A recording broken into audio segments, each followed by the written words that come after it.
Comissão Executiva, muito bom dia. O impasse dura há semanas. O mundo tem estado de olhos postos na Grécia. Aqui Atenas precisa de um segundo pacote de ajuda externa para não entrar em incumprimento, mas antes tem que aceitar as regras do jogo. As duras medidas de austeridade exigidas pela Troika e apoiadas por Angela Merkel e Nicolas Sarkozy.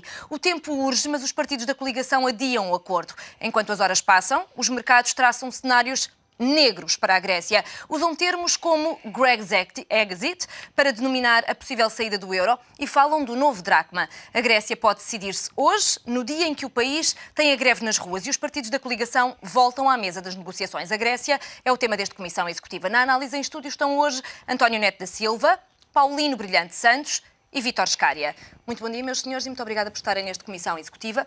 Gostava de começar consigo neste que pode ser o dia D para a Grécia. Para si vai ser o dia D ou vai ser mais um dia de adiamento de decisões? É mais um dia de adiamento de decisões, porque eu não creio que o caminho que se está a seguir na gestão da crise da dívida na Grécia, hoje estamos concentrados na Grécia, seja de facto o caminho que possa levar a uma saída clara.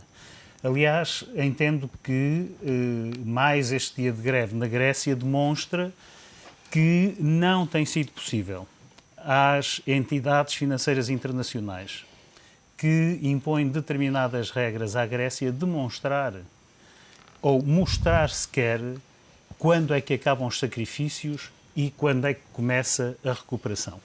E, de facto, sem isto não é possível gerir um país, não é possível gerir a sociedade. Nós temos contabilistas a impor regras que, na minha avaliação, como macroeconomista e também microeconomista, porque sou empresário, são regras que obrigam a sacrifícios, que reduzem a margem de manobra das empresas para produzir, a margem de manobra da população para produzir. E como é que um país pode solver as suas dívidas, recuperar o seu caminho, se é impedido de crescer, se é impedido de investir, se os impostos recolhem quantidades enormes de riqueza e se ainda por cima essas quantidades enormes de riqueza têm como finalidade pagar dívidas ao exterior. Ou então seja, vamos começar pelo princípio. O que é que está errado e por onde é que se deve começar? Este acordo deverá acontecer. Sem isso, a Grécia fica sem dinheiro, sem os 130 mil milhões que precisa para pagar dívidas, para não entrar em cumprimento já em março. Por onde é que acha que se deve começar? Eu acho que se deve começar pelo facto de a Grécia não poder pagar as dívidas. Ponto final.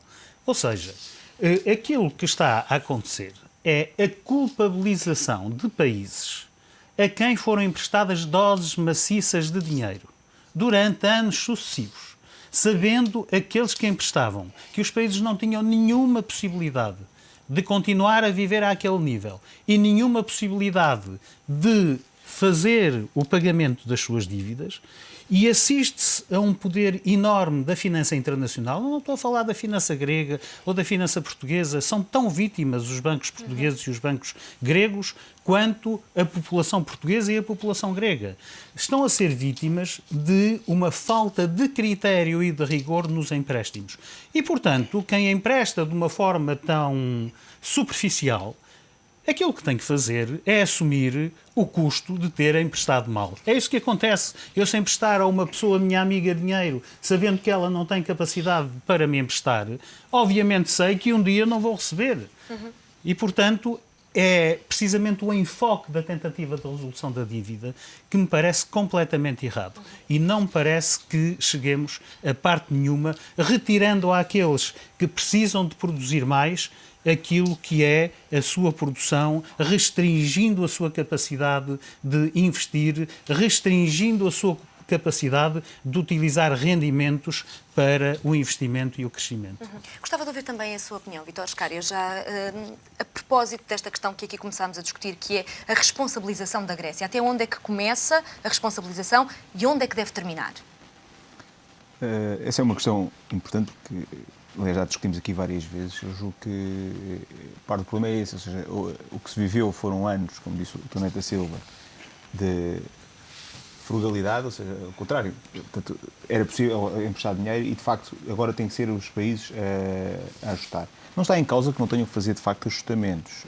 Agora, o que eu destacaria aqui, até tendo em conta o que o Dr. Silva estava a dizer, é que estes ajustamentos não se fazem sem um mínimo de acordo e de mobilização da população para esse processo. E o que nós temos a ver na Grécia desde 10 de maio de 2010 é uma imposição sequencial de novas medidas, sem se perceber quanto. É que, de facto, a Grécia começou antes de nós. A Grécia começou, bom rigor, começou em outubro de 2009, quando foram as eleições deles. Imediatamente a seguir começa o processo de descoberta do déficit. Portanto, já vamos há 2 anos e meio sem ter a clara noção para onde é que isto vai. Portanto, e nesse sentido, eu acho que concordo com o Dr. Silva. Se calhar, aquele processo de mutualização que incendiou muito, quando se falou no envolvimento do setor privado, da maneira como foi falado. Provavelmente tinha que se ter falado de outra maneira no envolvimento do setor privado, mas provavelmente só se fará e só será possível solucionar a situação da Grécia com um verdadeiro envolvimento do setor privado, mas com uma clara noção do que é que se vai fazer a seguir. E enquanto não houver essa clara noção do que se vai fazer a seguir e de como é que se vai envolver os agentes gregos, vivemos um bocado esta situação, quer dizer, é o empobrecimento garantido e sem nenhum fim à vista. Isso é que não é solução, claramente. E olhando para esta questão, agora que tem marcado a agenda nos últimos dias e nas últimas semanas, pergunto-lhe diretamente, quem é que acha que está a ser irresponsável com este impasse nas negociações? São os partidos da coligação que não aceitam mais austeridade, não querem ir mais além, não querem mais sacrifícios, ou são as instituições internacionais, nomeadamente a Troika, que não aceitam prestar dinheiro sem as exigências serem cumpridas? Olha, eu vou-lhe dizer uma coisa. Eu acho o interessante que haja nestas avaliações da responsabilidade política 2 pesos e 2 medidas, porque toda a gente concorda amavelmente que a senhora Merkel, o senhor Sarkozy, os holandeses, os finlandeses, etc., tenham deixado a Europa chegar a este ponto porque não conseguem vender ao seu eleitorado que a salvação da Europa não se pode fazer de forma racional e tem que se andar aqui com uma...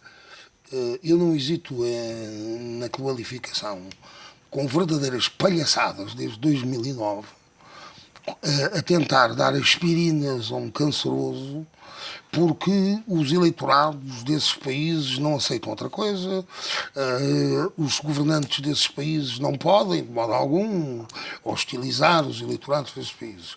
E depois parece que isso não é verdadeiro para outro país democrático e para outros políticos que têm que se submeter ao sufrágio universal e democrático também, como os políticos gregos. Ora, o que acontece na Grécia neste momento é que eles estão à beira de eleições. E, obviamente, que, como reza o estafado lugar comum, a política é a arte do possível.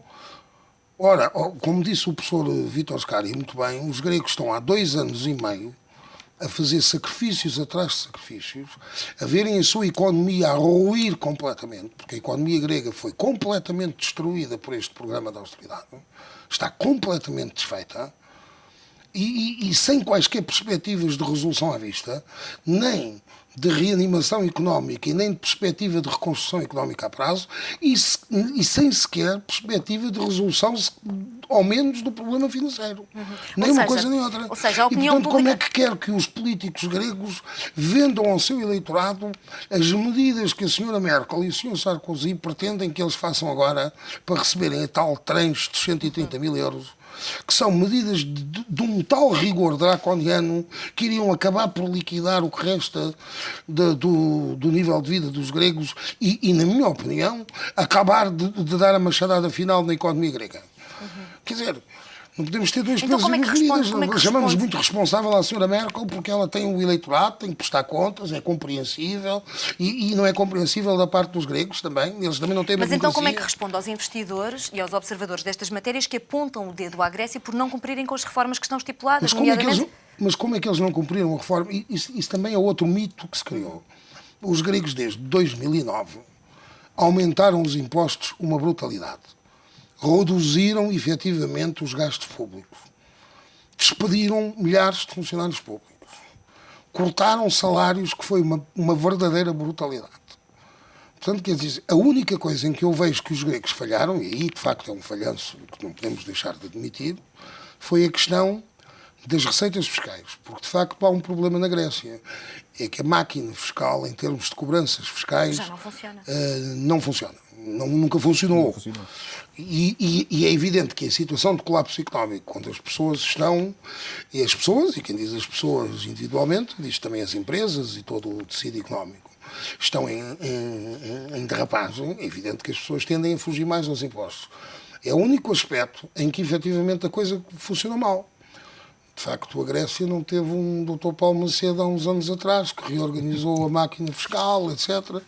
E não só, o Dr. Paulo Macedo não foi obviamente o único, mas foi um dos obreiros principais, mas é evidente que houve todo um esforço que se fez em Portugal ao longo de anos para dotar a máquina fiscal portuguesa de meios para cobrar impostos. E hoje estamos a colher esses frutos, porque mesmo em recessão, mesmo com a relutância que as pessoas, as empresas, os agentes económicos têm e que estão a ter, porque eu gostava de ver os números das cobranças fiscais de 2011, que o Governo ainda mantém mais ou menos as 7 chaves, e receio que tenhamos aí uma machadada interessante nas receitas também.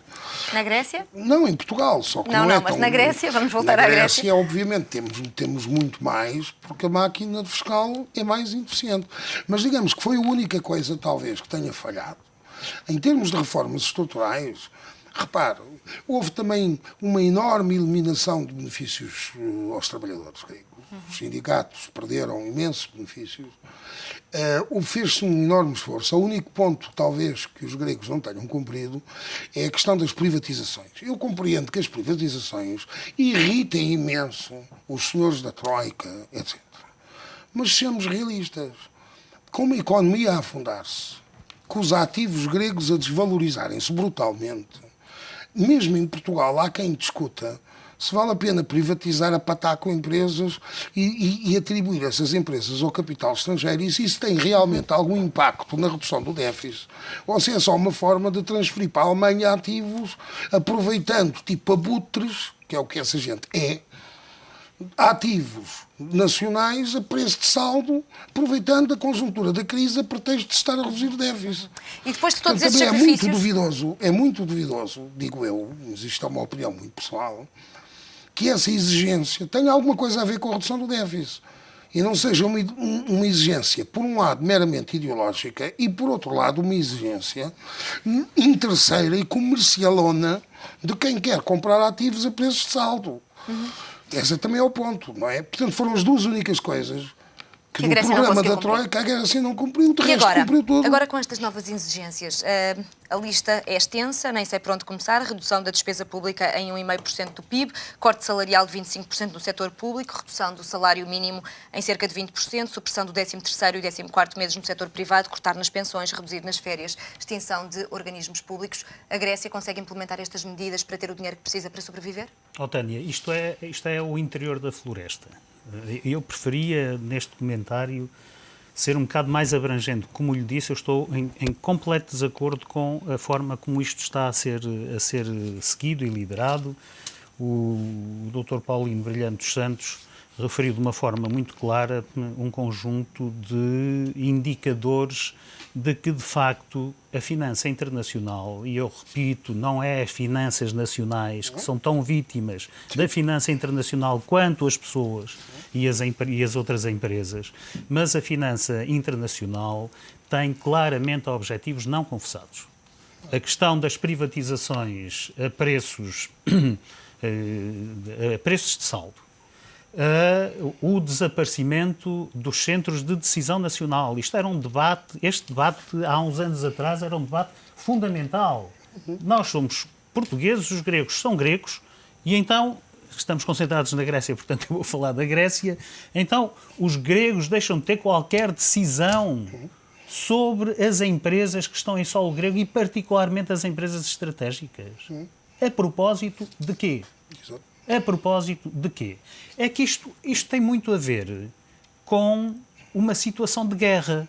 Repare, esta questão, a forma como a crise da dívida está a ser gerida, é claramente há uma estratégia equivalente a uma estratégia de guerra de ocupação de espaços externos aos países que emprestaram muitíssimo mais do que aquilo que deviam, ou às entidades que emprestaram muito mais do que aquilo que deviam. Mas diga-me, concorda ou não que um país que pede 130 mil milhões de euros num segundo pacote de ajuda externa, e que já é o segundo, e que pode vir um terceiro, tem ou não que dar algumas contrapartidas e algumas garantias a quem lhes empresta dinheiro?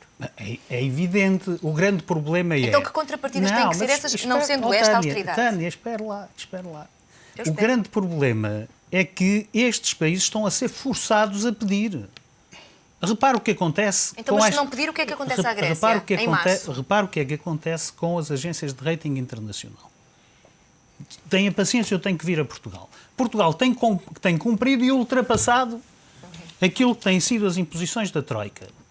E volta e meia, as agências internacionais vêm diminuir o rating da República. O que significa aumentar de forma significativa a taxa de juros paga ao exterior. Então, isto faz sentido. Então, os países estão a fazer um esforço que tem que ser feito. O ajustamento estrutural tem que ser feito. Estamos nesta situação porque ele não foi feito há muitos anos atrás, há 30 anos. O mercado nunca foi permitido ajustar-se estruturalmente. Mas diga-me qual é a solução para a Grécia em março, quando tiver que pagar 14,5 milhões de euros, não paga. E depois? A solução é simples. Ouça. Entra em cumprimento. Esta situação internacional, isto não é politicamente correto. Eu ando a dizer isto há meses. No princípio, as pessoas mais qualificadas que me ouviam dizer isto, diziam: António, lá estás tu com umas ideias, não sei. Eles hoje já não dizem isso. Já ouvem e ficam a olhar para mim. Não há solução para esta crise que não seja o write-off da dívida dos países que estão fortemente endividados. Foi mal? Foi, sim, senhor. Mas quem emprestou é cúmplice total nesta situação. Não deviam ter emprestado. Os bancos não deviam ter emprestado dinheiro à Grécia. Os bancos, não é os bancos, as entidades internacionais que fizeram empréstimos maciços aos países que estão com dificuldades, dos quais a Grécia, não deviam ter emprestado. A finança internacional tem regras, tem que as verificar com rigor e, se não as verifica com rigor, tem que sofrer as consequências. Deixe-me ouvir também a sua opinião sobre esta matéria. Acha que a Grécia não devia de todo aceitar estas condições? Devia chegar a março, não conseguir pagar, entrar em cumprimento? Quer dizer, como tudo na vida, não é branco nem preto, há aqui uma matização de cinzento. Quer dizer, o que é pacífico, um bocado do que temos estado aqui a falar, e temos falado há algum tempo, é que o programa nitidamente não está a produzir os efeitos desejados. Não há dúvida, ao contrário do Paulinho estava a dizer há pouco, eu julgo que a Grécia está mais atrasada num conjunto de coisas que nós fizemos, apesar de tudo, ao longo de muitos anos. Mesmo não tendo feito as reformas estruturais, a nossa economia era muito diferente. A Grécia aproxima-se de um Estado falhado. E era um Estado ainda com muita corporação. Nós cá queixamos das nossas corporações, mas eles ainda são piores. Basta ver algum conjunto de regulamentos, um conjunto de profissões que nós já não temos de todo reguladas e que eles tinham e mantêm. E é esse nível que falta fazer. Agora, há aqui claramente uma atitude ideológica e dogmática, mas atenção, nós temos convivido com isso e defendemos isso há muito tempo. Há aqui uma crença quase divina de que o mercado interno europeu garante por si só o equilíbrio a maior eficiência económica e o crescimento bom para todos. Ora, o que nós sabemos e vivemos ao longo aliás, os fundos... O Jacques Delors sabia isso, quando criou os fundos de coesão, é que a criação do mercado interno não se reproduzia de forma equivalente por todos e era preciso compensar de alguma maneira. Agora é preciso estar disposto a fazer essa perequação. E essa perequação não é com 1% do PIB que está nos fundos comunitários que se faz, não há orçamento comunitário que não avançámos para uma federação. Agora temos que estar noção, se calhar parte da perequação está a ser feita aqui neste momento, que é pagarmos aos gregos o write-off pagando subsídios de desemprego no limite, é isso que estamos a fazer, que é o que fazemos em Portugal. Quando uma região portuguesa tem aos americanos, quando tem um Estado em falência, é frequente há transferências da União para pagar isso. É o que estamos a viver também aqui. Mas, senhor, já vamos voltar à conversa, por agora fazemos um curto intervalo. Estamos a discutir o futuro da Grécia. Volte connosco já a seguir a uma curta pausa. Fique por aí. Até já.